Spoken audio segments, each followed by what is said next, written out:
Барлықтарыңызға сәлем. Әйел 40-қа келгенше өңін бермесе қасиет, еркек 40-қа келгенше есі кірмесе қасірет. Шын сүйе білетін барлық әйел патшайым. Әйел ашуланса жеңіледі, еркелесе жеңеді. Біз әйелді әйел сыңайынан таныған елміз. Әйел алсаң қарабал ақылдысын, сол болар басқалардан жақын кісің. Ағайынға туысқа қайырылса, дүниеде нағыз сол ғой мақұл кісің. Ерге аю балаға қасқыр болса, ондай қатын алғаның күні құрсын. Саясат пердесін жамылғанымен саясатқа сия бермейтін жайларды түсінуге әйел ойы зерек келеді. Қазақ әйелін жан жолдасым дейді. Бұл үлкен сөз ғой.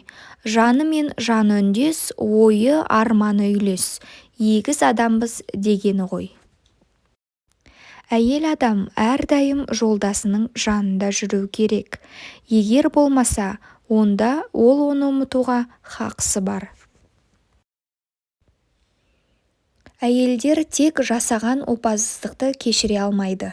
Егер ойын ережесін басынан ұйымдастыратын болсаңыз, әйелдер оны еріксіз қабылдайды.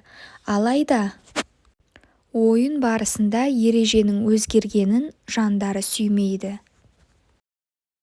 Не іске әйел араласса, бәрі жақсы аяқталатынына сенімдімін. Әйел әлемді басқаратынын түсіндім.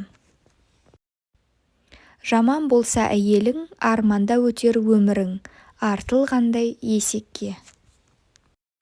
Ер жігіт ел жұртының панасындай, жақсы әйел әмма жұрттың анасындай. Жақсыға ешкімнің де жаттығы жоқ, көреді бәрінде өз баласындай. Барлық әйел сұлу болып тумайды, ал 30 жасқа дейін әдеміленбесе, оның жай ғана ақымақ болғаны. Әйелдер әрдайым ер азаматтарынан адалдықты күтеді. Жылағанда жұбанышы, құлағанда қуанышы болғанды қалайды. Қандай да болмасын шешімді бірге қабылдағысы келеді. Әйел адамдар ешқашан құпия ұстауды білмейді. Бірақ олар жүрегінде сақтаған затты өлсе де айтпайды.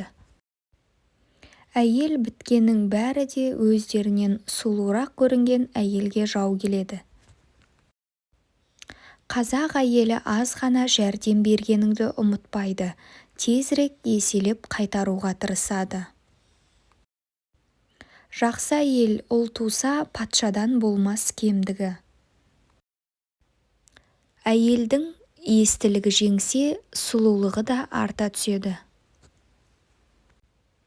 Оппозиция әйеліңнен басталады, ол сенің жанашырың. Әйелдің өз перзентін үйретіп, өсіруге ұмтылуы қанында бар, және оған мұнымен бірге осыған сай қабілет бар. Қоғамның әйелдер секілді бір ғана құқығы бар, ол басқарылуға бейім болу. Әйелдер үшін киініп өзара бәсекелестейді.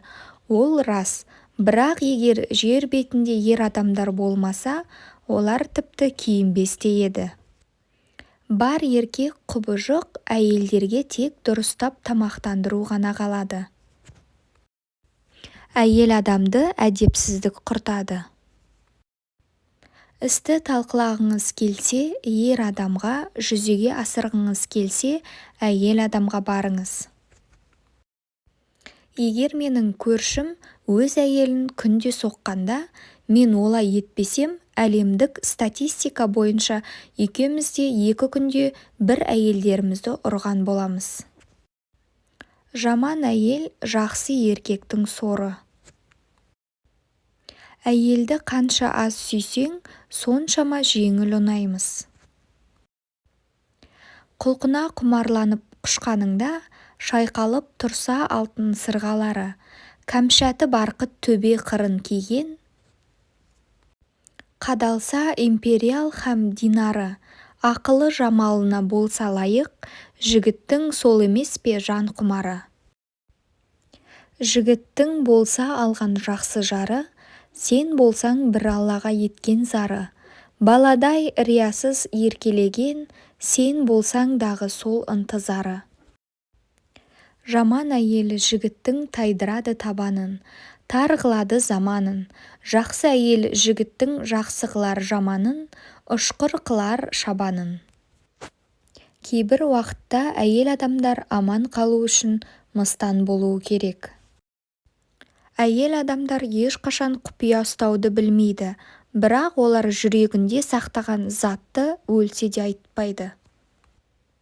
Ер жігіт ел жұртының панасындай, жақсы әйел әмма жұрттың анасындай. Жақсыға ешкімнің де жаттығы жоқ, көреді бәрінде өз баласындай.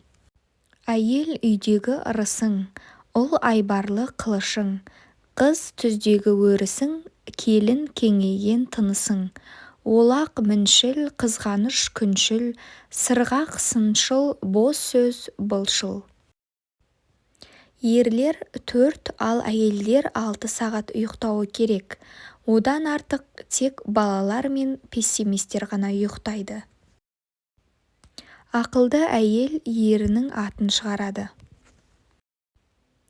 Әйел 40-қа келгенше өңін бермесе қасиет, еркек 40-қа келгенше есі кірмесе қасірет. Әйел шынымен жылап алса ажарланып кетеді. Шын сүйе білетін барлық әйел патшайым. Әйел ашуланса жеңіледі, еркелесе жеңеді. Табиғат әйелге былай дейді: қолыңнан келсе сұлу бол, қаласаң дана бол, ал саналы, ақылды болуға міндеттісің. Ерден бағы жанбаған әйел ғаріп,